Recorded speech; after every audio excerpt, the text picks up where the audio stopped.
الحمد لله وكفى وسلام على عباده الذين اصطفى أما بعد قال الله تبارك وتعالى في القرآن المجيد والفرقان الحميد أعوذ بالله من الشيطان الرجيم بسم الله الرحمن الرحيم وعاشروهن بالمعروف وقال النبي صلى الله عليه وسلم خيركم خيركم لأهله وأنا خيركم لأهلي أو كما قال صلی اللہ علیہ وسلم۔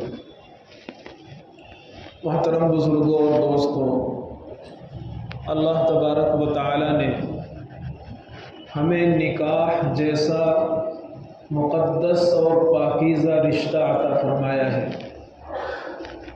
اور یہ ایسا پاکیزہ اور مقدس رشتہ ہے کہ اللہ تعالیٰ نے احسان فرمایا اور قرآن پاک میں اس احسان کو ذکر فرمایا۔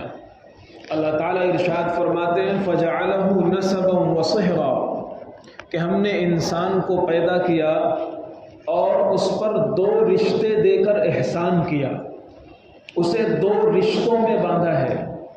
ایک رشتہ نسب کا ہوتا ہے، یعنی انسان جہاں سے پیدا ہوا اور انسان جس گھر میں پیدا ہوا، جس ماں باپ سے پیدا ہوا، ایک رشتے وہ ہیں، ماں باپ ہیں، بھائی بہن ہیں، جس کو ہم کہتے ہیں ددھیالی رشتہ۔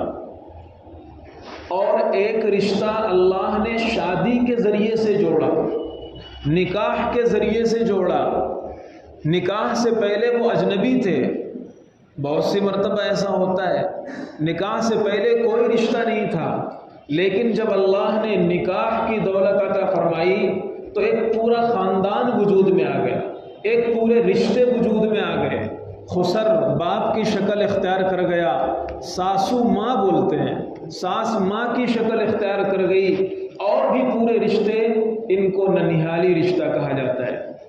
یہ جو رشتے ہیں یہ اللہ تبارک و تعالیٰ کا ایک انعام ہے، احسان ہے۔ وجہ اس کی یہ ہے کہ انسان کو اللہ تبارک و تعالیٰ نے اس طرح پیدا کیا ہے کہ وہ ایک ساتھ مل جل کر کے زندگی جینا چاہتا ہے۔ وہ ایسے نہیں ہے کہ کسی جنگل میں چلا جائے، ایک کٹیا بنا لے اور کسی جگہ پڑ جائے اور ساری زندگی ایسی گزار دے۔ انسان کو اللہ نے اس طرح نہیں بنایا۔ اگر کوئی اس طرح کرتا ہے یہ نیچر اور فطرت کے خلاف کرتا ہے، رونگ جا رہا ہے۔ انسان کو اللہ نے اس طرح بنایا ہے، وہ مدنی الطبع ہے، کتابوں میں لکھا ہے اس کی صفت ہے مدنی الطبع۔ مدنی الطبع کا مطلب یہ ہے کہ وہ مل جل کر کے رہے گا، ایک ساتھ اٹھے گا بیٹھے گا، کسی سے تعلق رکھے گا، کسی سے محبت کی باتیں کرے گا، انسیت کا اظہار کرے گا۔ یہ اللہ تعالیٰ نے اس طرح انسان کو تخلیق کیا ہے، اس طرح پیدا کیا ہے، بنایا ہے۔ جب انسان کی یہ فطرت ہے کہ وہ چاہے گا کہ کوئی اس کی تعریف کرے، کوئی اس سے محبت کا اظہار کرے، کوئی اس پر شفقت کرے، کوئی اس کا بڑا بنے، کوئی اس سے اچھی اچھی باتیں کرے، اور یہ بھی چاہے گا کہ میں کسی کی تعریف کروں، میں کسی کے بارے میں اچھے کمنٹ کروں، تبصرے کروں، یہ اللہ نے انسان کی فطرت بنائی ہے۔ اب اس فطرت کا تقاضا یہ تھا کہ کوئی ایسا ہوتا جو ہر دم انسان کے ساتھ رہے، دکھ درد میں شریک ہو، اچھے برے مشورے دے، اچھی اچھی چیزیں ہوں۔ تو اللہ تبارک و تعالیٰ نے احسان فرمایا اور بیوی کی شکل میں یہ رشتہ ہمیں عطا فرمایا۔ چنانچہ نکاح کے ذریعے سے ایک پوتر بندھن میں انسان بن جاتا ہے، ایک مقدس بندھن میں انسان بن جاتا ہے۔ اور پھر شریعت میں یہ ہے کہ آپ اپنے اس مقدس اور پوتر بندھن کو سنبھالو، اور یہ نکاح موت تک برقرار رہتا ہے، جب تک کہ انسان خود اسے نہ توڑ دے، جب تک انسان خود اسے نہ ختم کر دے یہ نکاح ختم نہیں ہوتا۔ بلکہ علماء نے یہاں تک لکھا ہے کہ نکاح جنت تک باقی رہے گا۔ نکاح کہاں تک باقی رہے گا؟ جنت تک باقی رہے گا، اور جنت میں اپنے بیوی سے دوبارہ نکاح کرنے کی ضرورت نہیں پیش آئے گی، یہی دنیا والا نکاح وہاں بھی چلے گا۔ ایک مولانا بیان کر رہے تھے اور انہوں نے یہی مضمون بیان کیا، اور کہنے لگے کہ نکاح جنت تک بھی چلے گا اور یہ بیوی آپ کی جنت میں بھی ملے گی۔ تو حاضرین میں سے بعد میں ایک صاحب آئے اور مولانا نے کہا تھا شکر کرو، الحمدللہ کہو کہ جنت میں یہ بیوی ملے گی۔ تو انہوں نے کہا مولانا ہم الحمدللہ کہیں یا انا للہ پڑھیں؟ دنیا ہی میں یہ ہمارا سر کھائے رہتی ہے، پریشان کرتی ہے، یعنی جنت میں بھی ہمیں سکون نہیں لینے دے گی۔ خیر، یہ تو ان کا ایک تبصرہ تھا۔ میں عرض یہ کر رہا ہوں کہ اللہ تبارک و تعالیٰ نے ہمیں تسلی دینے کے لیے، ہمارے دکھ درد کو ہلکا کرنے کے لیے ایک بیوی کی شکل میں مونس اور غمخوار عطا فرمایا۔ روایات میں ہے حضرت آدم علیہ السلام کو جب اللہ تعالیٰ نے پیدا فرمایا، جنت میں کسی چیز کی کمی نہیں تھی، جنت میں ساری نعمتیں تھیں، جنت میں ساری چیزیں تھیں، لیکن تنہائی میں انسان نہیں جی سکتا۔ میں نے ابھی شروع میں بتایا انسان اکیلے رہ ہی نہیں سکتا۔ تنہائی حضرت آدم علیہ السلام کو کاٹتی تھی۔ ساری نعمتیں جنت میں، جنت سے زیادہ نعمتیں کہاں ہوں گی، لیکن اس کے باوجود تنہائی تھی تو وہ تنہائی ان کو کھاتی تھی۔ اللہ تبارک و تعالیٰ نے اس تنہائی کے لیے مونس اور غمگسار کی شکل میں حضرت حوا کو پیدا کر کے عطا فرمایا، اور پھر وہیں سے نکاح کا یہ مقدس رشتہ شروع ہوا اور قیامت تک یہ جاری رہے گا۔ اللہ کے پیغمبر صلی اللہ علیہ وسلم نے 11 نکاح فرمائے ہیں۔ جس وقت آپ صلی اللہ علیہ وسلم کا انتقال ہوا اس وقت آپ کے نکاح میں 9 بیویاں حیات تھیں۔ آپ کی زندگی میں 2 بیویاں، حضرت خدیجہ اور حضرت زینب بنت خزیمہ، ان کا انتقال ہو گیا تھا۔ 9 بیویوں کے شوہر اللہ کے نبی صلی اللہ علیہ وسلم، آپ نے اپنی فیملی لائف کو اور اپنی ازدواجی زندگی کو کس طرح امت کے سامنے پیش کیا، یہ ہم سب کے لیے اور ہر شوہر کے لیے دیکھنے اور سیکھنے کی چیز ہے۔ ہم یہ سمجھتے ہیں کہ جس طرح چاہے ہم اپنے گھر میں رہ لیں اور جس طرح چاہے ہم مرد ہیں، ہماری بات مانی جاتی ہے، ہمارا زور چلتا ہے، ہمارے الفاظ ہیں، ہمارا انداز ہے، ہم جس انداز سے چاہے رہ لیں گے، جس کو چاہیں گے ڈانٹ لیں گے، جو چاہیں گے کہہ دیں گے۔ اس طرح کبھی بھی فیملی لائف اچھی نہیں ہو سکتی، اس طرح کبھی کسی مسلمان کا گھر اچھا نہیں ہو سکتا۔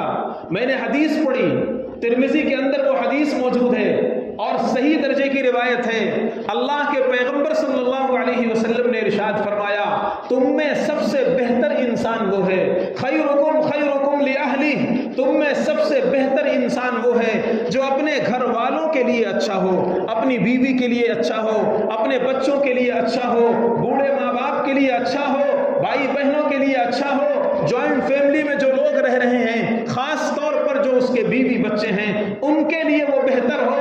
اللہ کے پیغمبر نے فرمایا سب سے بیسٹ انسان خدا کی نظر میں ہو۔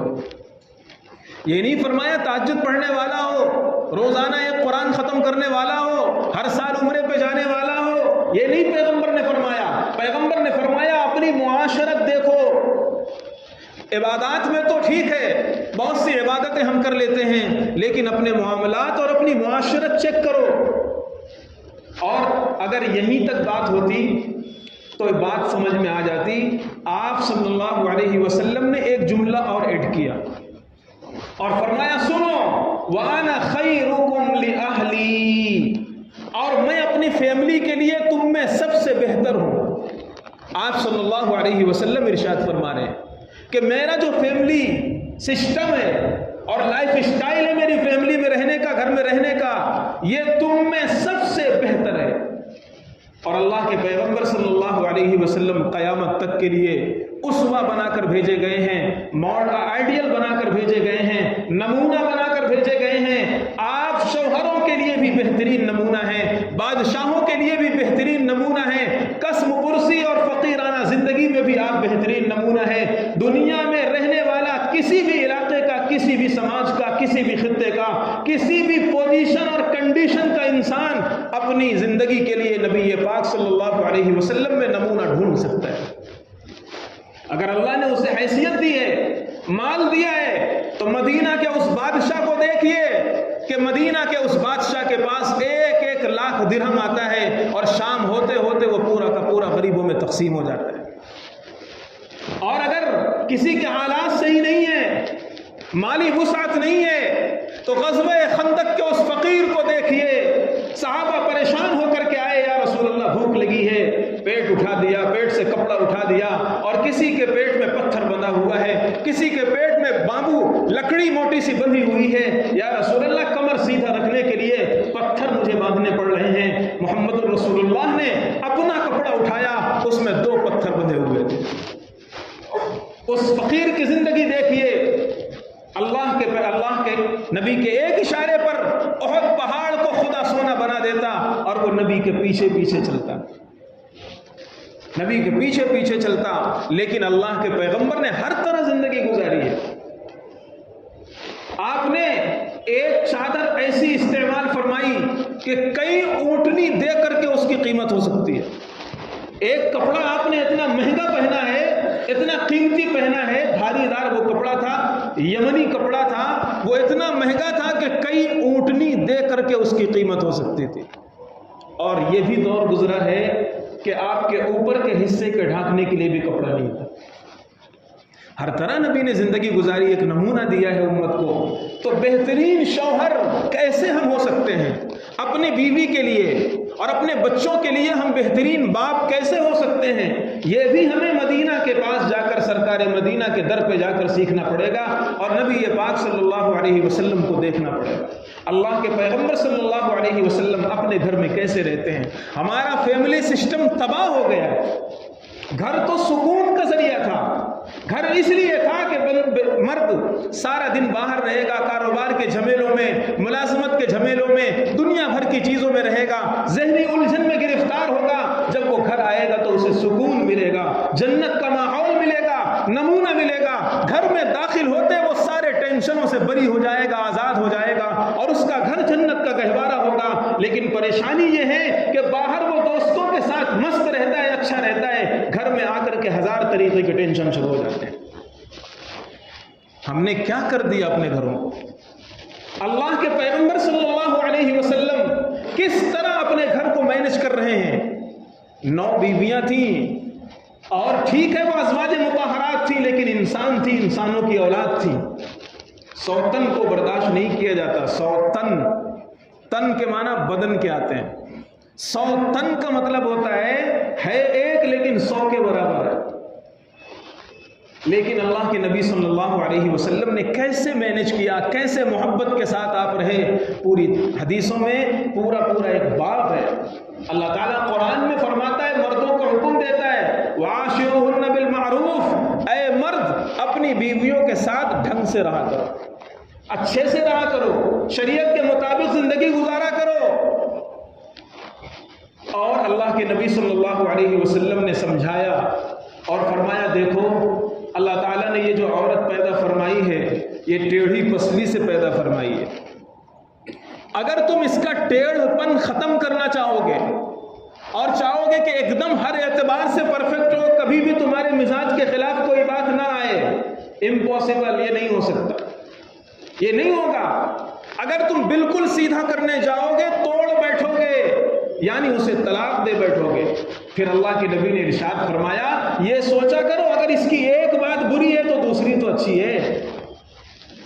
اگر ایک بات تمہیں ناگوار گزرتی ہے، مثال کے طور پر کام کاج میں کچی ہے، صفائی ستھرائی میں کچی ہے، لیکن دوسری خوبی تو ہے، تمہارے بچوں کی ماں ہے، تمہارے بچوں کو تیار کر کے اسکول بھیجتی ہے، تمہارے لیے کھانا تیار کرتی ہے، تمہارے بوڑھے ماں باپ کا خیال رکھتی ہے۔ اگر ایک برائی کوئی ہے تو اسی کو لے کر اپنے دماغ میں مت بیٹھیے، اس کی دوسری اچھائیاں تلاش کیجیے۔ اور یہ روایات سے ثابت ہے۔ اللہ کے نبی صلی اللہ علیہ وسلم کتنا خیال رکھتے ہیں اور اس کا کتنا احساس کرتے ہیں۔ آج بہت بڑا ایک واویلا عورتوں کی طرف سے یہ ہے کہ ہم چاہے اپنے گھر میں پس جائیں، کام کاج میں دن بھر مشغول رہیں، لیکن مرد آ کر تسلی کے ایک لفظ نہیں کہتے۔ مرد آ کر کے ہمارے کاموں کے بارے میں ذرا سا احساس نہیں کرتے ہیں۔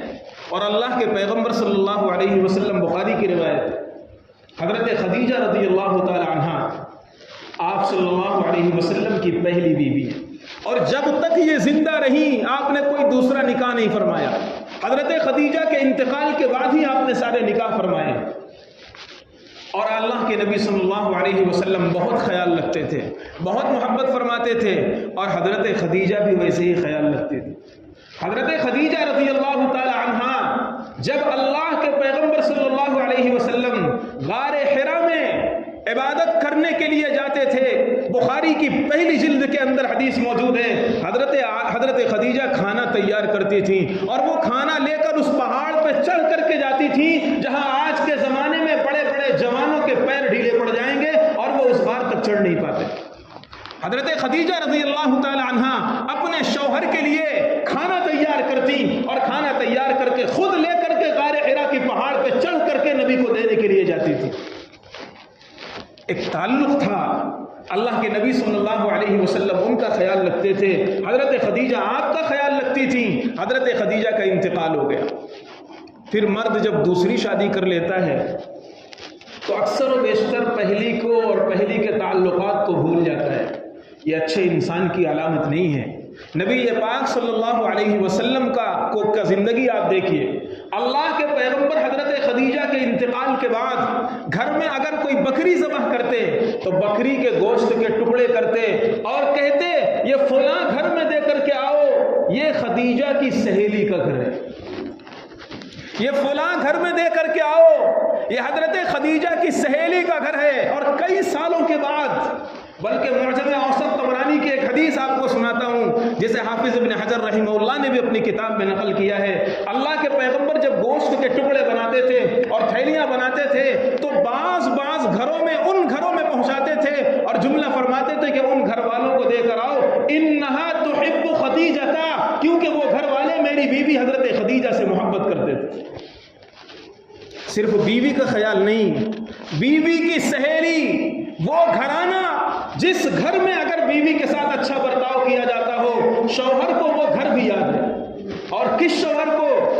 اس شوہر کو جس پر دنیا کا بوجھ ہے، ساری کائنات کا بوجھ ہے، فوج اسے بھیجنا ہے، امامت اسے کرنا ہے، نو مسلم جو اسلام قبول کر رہے ہیں دین اسے سکھانا ہے، تبلیغ میں اسے بھیجنا ہے، اصلاح لوگوں کی اسے کرنا ہے، لوگوں کے معاملات کو اسے سدھارنا ہے۔ ساری دنیا کا بوجھ لے کر وہ پیغمبر ایک اچھا شوہر، ایک اچھے شوہر کے لیے کس طرح کا نمونہ نبی نے پیش فرمایا کہ صرف بیوی نہیں، بیوی سے محبت کرنے والا گھر بھی پیغمبر کو یاد ہے۔ اللہ کے پیغمبر صلی اللہ علیہ وسلم اس طرح بھیجتے ہیں۔ ایک مرتبہ حضرت عائشہ رضی اللہ تعالی عنہا سے رہا نہیں گیا۔ حضرت عائشہ فرماتی جتنا زیادہ غیرت مجھے حضرت خدیجہ پر ہوتی تھی اتنا کسی پر نہیں ہوتی تھی۔ ہر دم نبی ان کا ذکر خیر فرماتے تھے۔ ایک مرتبہ میں نے کہی دیا کہ یا رسول اللہ وہ تو بوڑھی خاتون تھیں، اللہ نے ان کے بدلے میں آپ کو یہ جوان بیوی عطا فرمائی ہے، تو اللہ کے پیغمبر صلی اللہ علیہ وسلم کا چہرہ بدل گیا۔ حضرت عائشہ فرماتی ہیں ایسا چہرہ بدلا کہ اتنا زیادہ اثر جب قرآن اترتا تھا جب ہوتا تھا، یا بادل گرجتے تھے جب ہوتا تھا۔ بادل گرجتے تھے، بات آ گئی تو بتا دیتا ہوں، وقت بہت مختصر ہے۔ اللہ کے نبی صلی اللہ علیہ وسلم کا خوف کتنا تھا اپنے اللہ سے اور آخرت سے کہ جب موسم خراب ہوتا تھا، موسم خراب ہونے کا مطلب بادل چھا گئے، گرجنے لگے، تو اللہ کے نبی کا چہرہ بدل جاتا تھا ڈر اور خوف کی وجہ سے، اور آپ مسجد تشریف لاتے اور نماز نفل ادا فرماتے، اور جب بارش ہو جاتی پھر آپ مسکرانے لگتے اور پھر آپ ہنسی خوشی ہونے لگتے، وہ اثر ختم ہو جاتا۔ کسی صحابی نے عرض کیا یا رسول اللہ یہ ماجرا کیا ہے، کیوں ایسا ہوتا ہے؟ قرآن پاک میں عاد اور سمود کے واقعے میں یہ موجود ہے کہ جب ان پر عذاب آیا تو پہلے بادل آئے تھے، فلما رأوه عارضا مستقبل اوديتهم، کئی دنوں سے دھوپ سخت گرمی، پھر اچانک بادل آئے، ساری آبادی کے لوگ بادلوں کے ہوا کھانے کے لیے باہر آ گئے، اللہ نے ان بادلوں سے آگ برسا کر ختم کر دیا۔ اللہ کے پیغمبر جب بادل دیکھتے تھے ڈر جایا کرتے تھے، چہرے انور کا رنگ بدل جایا کرتا تھا، کہیں ایسا نہ ہو کہ یہ آگ ہو اور اللہ کا عذاب ہو اور اس امت کو ختم کرنے کے لیے آیا ہو۔ امی عائشہ فرماتی ہیں جب جیسے بادل کے یا موسم کے خراب ہونے کی صورت میں چہرہ بدلتا تھا یا نزول قرآن کے وقت میں چہرے پر اثر ہوتا تھا، ویسے چہرہ بدل گیا۔ پھر میں نے معافی مانگی اس کے بعد اللہ کے نبی نے جو جملہ ارشاد فرمایا وہ مجھے آپ کو سنانا ہے. وہی احساس اپنے بیوی کا، اپنے بیوی کے کاموں کا، بیوی کی خوبی کا، اللہ کے نبی نے فرمایا انہا کانت وکانت وکانت وکان لی منہا ولد. ارے ان کے بارے میں کیا کہتی ہو، وہ تو ایسی تھیں، وہ تو ایسی تھیں، وہ تو ایسی تھیں. دوسری حدیث میں آپ نے اس کو واضح بھی کیا، عائشہ ان کی مثال مت دو، جب دنیا نے مجھے ٹھکرایا تھا خدیجہ نے گلے لگایا تھا. عائشہ ان کی مثال مت دو، جب دنیا میرا انکار کر رہی تھی مجھ پر سب سے پہلے ایمان لانے والی خدیجہ. اللہ کے نبی ان کی خوبیوں کا ذکر کر رہے ہیں اور فرمایا میری ساری اولادیں خدیجہ سے ہوئی ہیں. یہ احساس نبی پاک صلی اللہ علیہ وسلم کر رہے ہیں اپنی اس بیوی کا جن کا انتقال ہوئے زمانہ گزر گیا ہے. آج بہت ساری گھروں سے یہ شکایت ہوتی ہے کہ میرے شوہر کو میرا خیال نہیں ہے، میرے شوہر کو میرا خیال نہیں ہے، باہر دوستوں کے ساتھ وہ بیٹھا ہوا ہے، باہر ادھر ادھر رہتا ہے، اور آئے گا اگر گھر میں بھی شوہر پہنچے گا تو گھر میں کیا کر رہی ہوں، کس مصیبت میں ہوں، مجھے کیا تکلیف ہے، میرے دانت میں درد ہے، میرے پیٹ میں درد ہے، اسے کوئی پڑی نہیں ہے. اللہ کے پیغمبر صلی اللہ علیہ وسلم اگر کسی اپنی خاتون کو ذرا سا موڈ آف دیکھتے تھے، ہماری زبان میں فوراً تسلی دیتے تھے، فوراً تسلی دیتے تھے. حضرت حج کے موقع پر حضرت عائشہ رضی اللہ تعالی عنہ کے خیمے میں آپ تشریف لے گئے، وہ تھوڑا سا غمزدہ بیٹھی ہوئی تھی. آپ سمجھ گئے، آپ سمجھ گئے کوئی تکلیف پہنچی ہے. آپ نے ان سے پوچھا، حال احوال معلوم کیے، پتہ چلا کوئی بہت بڑا ایشو نہیں. آپ نے ان کو سمجھایا، مسئلہ بتایا اور فرمایا یہاں سے نہیں، یہاں سے آپ کر لو اور اس طرح طواف کر لو وغیرہ وغیرہ. آپ نے ان کو مسئلہ سمجھایا. حضرت صفیہ رضی اللہ تعالی عنہ ایک موقع پر حج کے سفر میں آپ کے ساتھ ہیں. حضرت صفیہ کی سواری جو اونٹ تھا وہ سب سے زیادہ اچھا اونٹ تھا، بہترین، تیز رفتار، طاقتور، بہت اچھا تھا. چلتے چلتے اچانک اس کو بیماری پیدا ہوئی اور وہ اونٹ اسی سفر میں مر گیا. جب حضرت صفیہ کا وہ اونٹ مر گیا فبکت بکاء شدیدا، حضرت صفیہ زور زور سے رونے لگی. حضرت صفیہ جب زور زور سے اپنے خیمے میں رونے لگی، آپ صلی اللہ علیہ وسلم کو معلوم ہوا ہوگا، آپ گھر تشریف لے گئے. وَجَعَلَ يَمْسَحُ الدُّمُوعَ بِيَدِهِ، حدیث کے الفاظ یہ ہیں آپ اپنے ہاتھ سے آنسو پوچھتے جاتے تھے اور انہیں تسلی دیتے جاتے تھے. آپ اپنے دست مبارک سے آنسو پوچھ رہے ہیں اور انہیں تسلی دے رہے ہیں.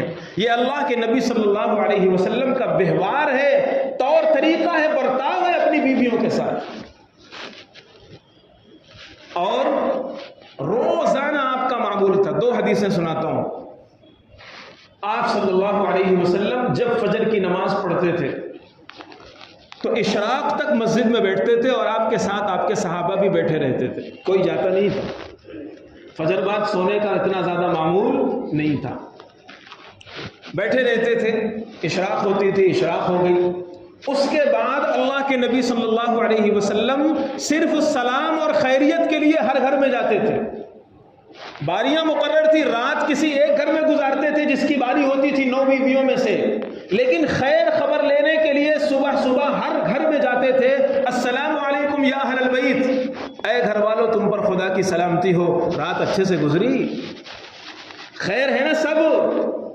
خبر گیری فرماتے تھے.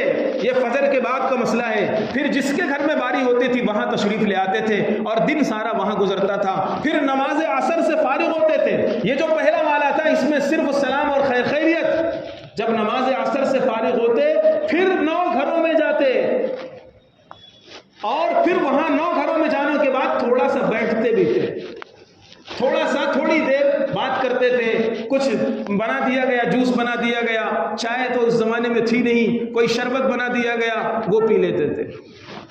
حافظ ابن حجر اسقلانی دونوں حدیثوں کو لکھنے کے بعد فرماتے ہیں پہلی والی جو آپ کی صبح کی جو رننگ تھی اور جو آپ جایا کرتے تھے وہ صرف خیر خبر گیری کے لیے جایا کرتے تھے، اور دوسرے میں جب آپ جاتے تو تھوڑا سا بیٹھتے تھے، ان کو تسلی دیتے تھے، ان کی باتیں سنتے تھے.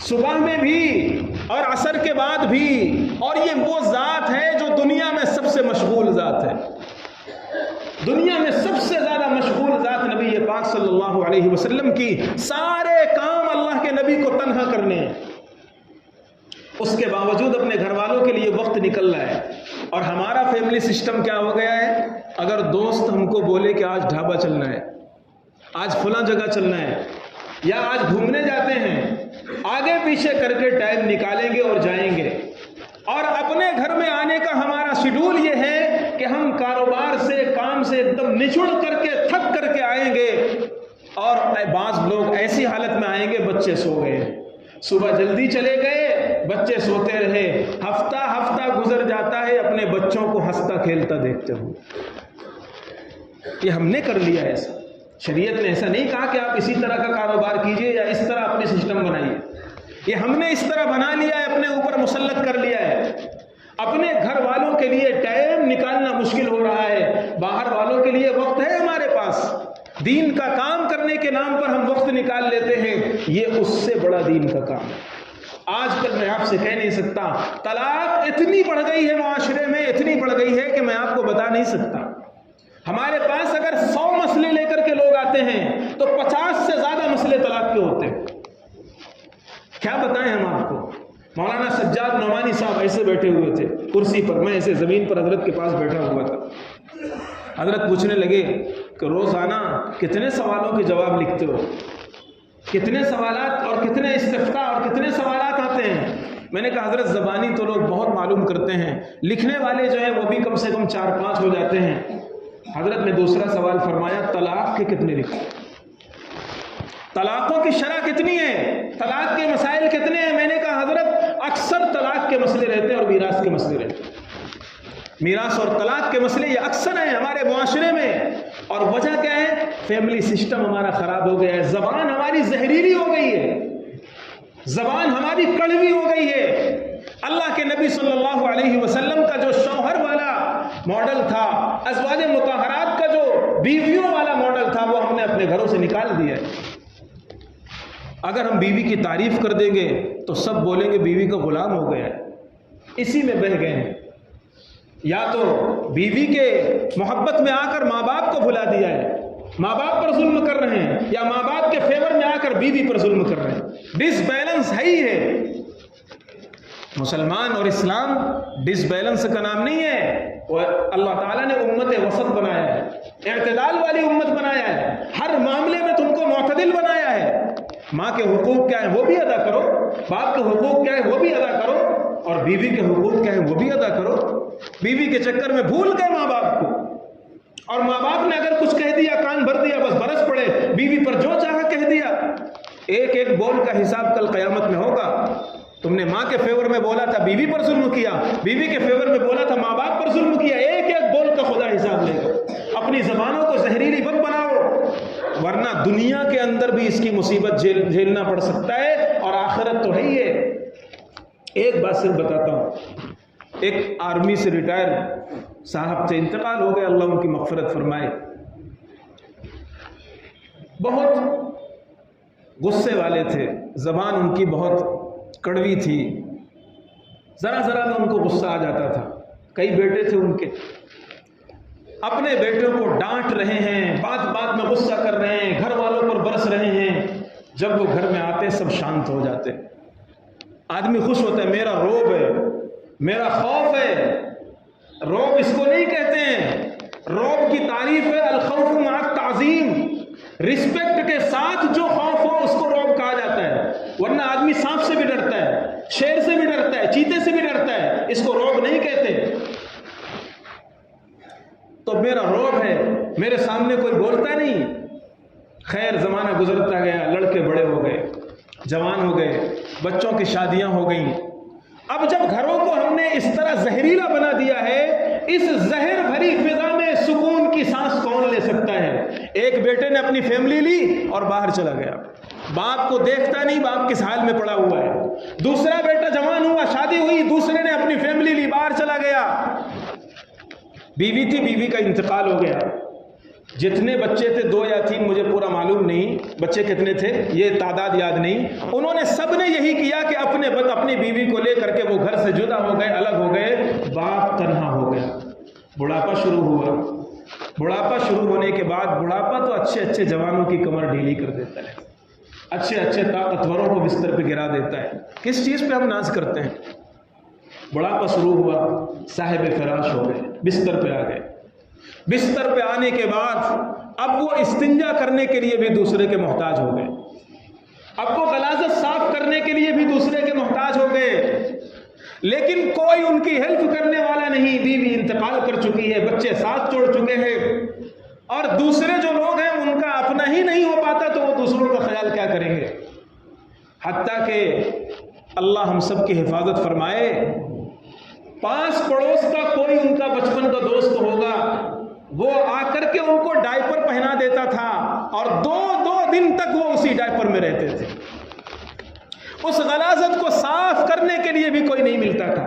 ان کو گورنمنٹ سے پینشن ملتی تھی، وہ کہتے تھے مجھ سے پیسہ لو اور میری خدمت کرو، لیکن اس وقت ان کی خدمت کے لیے خدا نے کسی کو کھڑا نہیں کیا۔ یہ ہمارے زبان کے ڈنک ہوتے ہیں جو ہم سے دور کر دیتے ہیں ہمارے بچوں کو، ہماری بیوی کو۔ وہ تو مجبوری رہتی ہے، بیوی اور بچوں کی بیچارے پیسے رہتے ہیں۔ یہ مسلمانوں کی زندگی نہیں ہے، مسلمانوں کا یہ گھر نہیں ہوتا۔ مسلمانوں کا گھر تو یہ ہے جہاں کسی کی غیبت نہ ہو، جہاں کسی کی چغلی نہ ہو، جہاں کسی پر ظلم نہ ہو، ہر ایک کو رسپیکٹ دیا جائے، ہر ایک کو خیال رکھا جائے، وقت دیا جائے۔ جس طرح دوستوں کو ہم وقت دیتے ہیں، اپنے بیوی کو اس طرح وقت دیں۔